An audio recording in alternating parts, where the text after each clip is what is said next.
ஹைமா வணக்கம். This is மகா exercise 8.3ல் 7th சம்சாமி 3 வெக்டர்கள் கொடுத்துருக்காங்க. ஆகிய வெக்டர்கள் ஒரு செங்கோண முக்கோணத்தை அமைக்கும் என காட்டுக. செங்கோண முக்கோணம்னா ஏதோ ஒன்றுத்துக்கு செங்குத்தாக இருக்குதுன்னு அர்த்தம், அவ்வளோதான். மற்றபடி போட்டு ரொம்ப பித்தாகரஸ் தேட்டெல்லாம் போட்டு உழைப்பிக்க வேணாம். கொடுக்கப்பட்ட வெக்டர்களை இதை ஏ வெக்டர்னு எடுத்துக்கிறேன் சாமி, இதை பி வெக்டர்னு எடுத்துக்கிறேன், இதை சி வெக்டர்னு எடுத்துக்கிறேன்.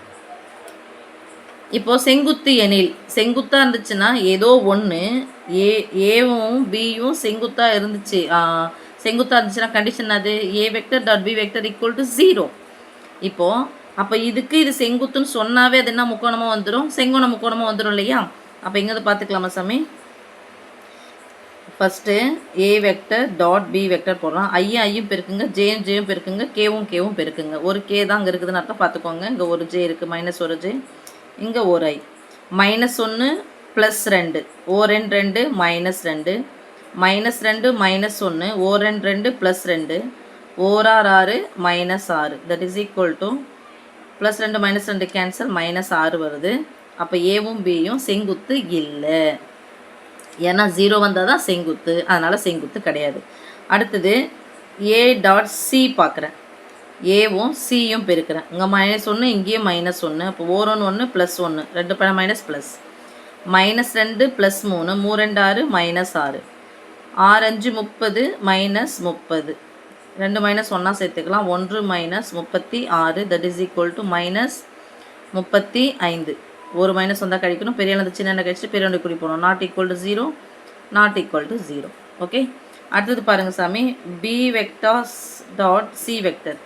பியும் சியும் பெருக்கணும். ஓரெண்டு 2 -2, -1 + 3, ஓர் 3 -3, ஓர் 5 5 + 5, தட் இஸ் ஈக்குவல் டு ரெண்டுமே மைனஸ் இருக்குது, ஒன்றா சேர்த்துக்கலாம், -5 + 5 ஈக்குவல் டு 0.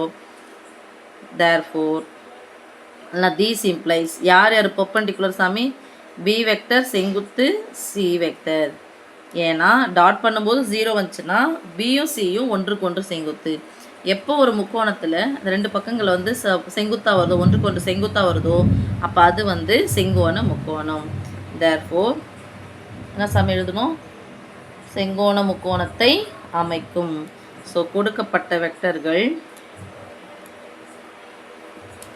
ஒரு செங்கோண முக்கோணத்தை அமைக்கும். ஓகே சாமி, இன்னொன்று கூட இதை பண்ணலாம் சாமி, ஆனால் பெருசாக போகும். எது செங்கோண முக்கோணத்தை அமைக்கணும் அப்படின்னு சொன்னால் என்ன ஃபார்முலா நமக்கு போடணும்? மாடுலஸ் ஆஃப் ஏ போடணும், மாடுலஸ் ஆஃப் பி போடணும், மாடுலஸ் ஆஃப் சி போடணும். அப்போது ஏன் அப்படின்னு சொன்னால் செங்கோண முக்கோணத்தில் கர்ணத்தின் வர்க்கம் மற்ற இரண்டு பக்கங்களின் வர்க்கங்களின் கூடுதலுக்கு சமம். அது மாதிரி போட்டும் நீங்கள் போடலாம். மாடுலஸ் அப்படின்னு சொன்னால் என்ன பண்ணணும்? மாடுலஸ் ஆஃப் ஏ வெக்டர் ஈக்குவல்னது √(() போட்டு 1² + 2² + 6², அடுக்கு ரெட்டப்படையாகிறதுனால மைனஸ் வந்தாலும் ப்ளஸ் தான் வரப்போகுது, அதான் சொன்னேன். அப்போ இதனுடைய எண் மதிப்பு, இதனுடைய எண் அளவு கண்டுபிடிச்சிட்டு ஏதோ வர்க்கம் அப்படின்னு சொன்னால் என்ன பண்ணணும்? ஸ்கொயர் கேன்சல் ஆகிடும் இல்லையா. ஏன்னா வர்க்கம் இரண்டு பக்கங்களின் வர்க்கங்களின் கூடுதல் அதன் கர்ணத்தின் வர்க்கத்துக்கு சமமாக இருக்கும் அப்படிங்கிறது. அப்போ அதை வச்சு கூட நீங்கள் போட்டு பார்க்கலாம். நான் இதையோட முடிச்சிட்டேன். ஓகே.